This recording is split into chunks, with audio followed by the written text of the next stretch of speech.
Durante a segunda metade do século XX, um fenômeno tomou conta da política latino-americana em diversos países, que foi o estabelecimento de regimes autoritários, principalmente regimes autoritários em bases militares, né? As famosas ditaduras militares latino-americanas que tiveram suas versões no Brasil, Chile, Argentina, Bolívia, Uruguai e por aí vai. Essas ditaduras militares, elas tinham como uma das principais características a restrição aos direitos individuais, em grande medida. São governos extremamente repressivos e governos que atuaram fortemente na repressão de grupos de oposição bastante substanciais. É o caso, por exemplo, da ditadura militar brasileira, da ditadura militar chilena, da ditadura militar argentina, que perseguiam os grupos que eram associados a qualquer tipo de ameaça à tal da segurança nacional e perseguiam grupos principalmente de esquerda nesse contexto. Em todo esse cenário de ampliação da repressão, um fenômeno que se torna muito comum na América Latina é a forma como o poder executivo, representado pelos militares, representado por esses grupos dominantes, acabava submetendo outros poderes. O exemplo do Brasil é um exemplo bom para a gente. No Brasil, a partir de 68, por exemplo, com a AI-5, o presidente ele tinha a prerrogativa de fechar o Congresso Nacional, acabando qualquer lógica de distinção, de independência entre os três poderes.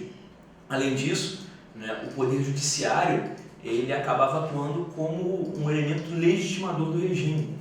No Brasil, por exemplo, com a AI-5, o habeas corpus, o direito de responder a processos judiciais em liberdade, o direito que você pode evocar quando a sua possibilidade de envio, a sua locomoção é limitada, ele deixa de existir em determinados casos.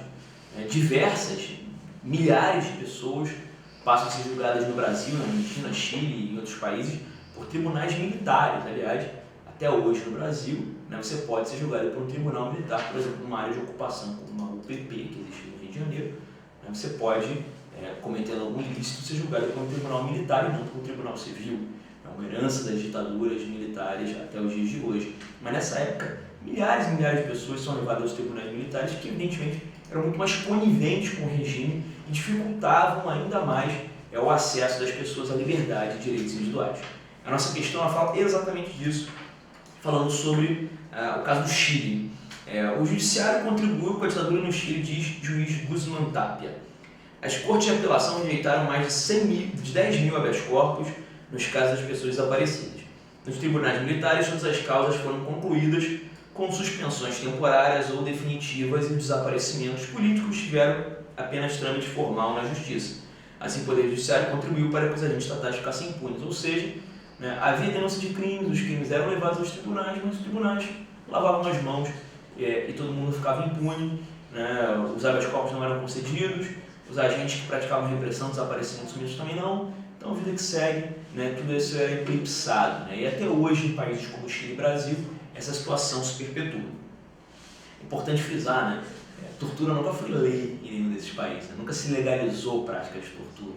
Eram coisas que aconteciam nos anos 70, 80 e eram consideradas crimes nessa época, mas que não contavam com a punição, contavam com a conivência dos agentes de Estado. Segundo o texto, durante a ditadura chilena, na década de 70, a relação entre poderes executivo e judiciário caracterizava-se pela letra A, preservação da autonomia institucional entre os poderes, errado. Não havia nenhuma autonomia institucional, o judiciário era completamente submetido aos desígnios do executivo. B, valorização da atuação independente de alguns juízes. Também não é o que o texto aponta, na verdade os juízes teriam contribuído para a afirmação da ditadura e para a restrição dos direitos individuais. C, manutenção da interferência jurídica nos atos executivos. Mais uma vez, o contrário que acontece, o executivo interfere no judiciário e não o judiciário interfere no executivo. D, transferência das funções dos juízes para o chefe de Estado. Na real, havia juízes, os juízes existiam, só que os juízes acabavam atuando em prol dos interesses dominantes. Então o gabarito ficou a letra E, subordinação do judiciário aos interesses políticos dominantes, que é o caso que o Chile teve, o caso que o Brasil teve, que a Argentina durante pouco tempo teve. Então é o nosso gabarito, letra E.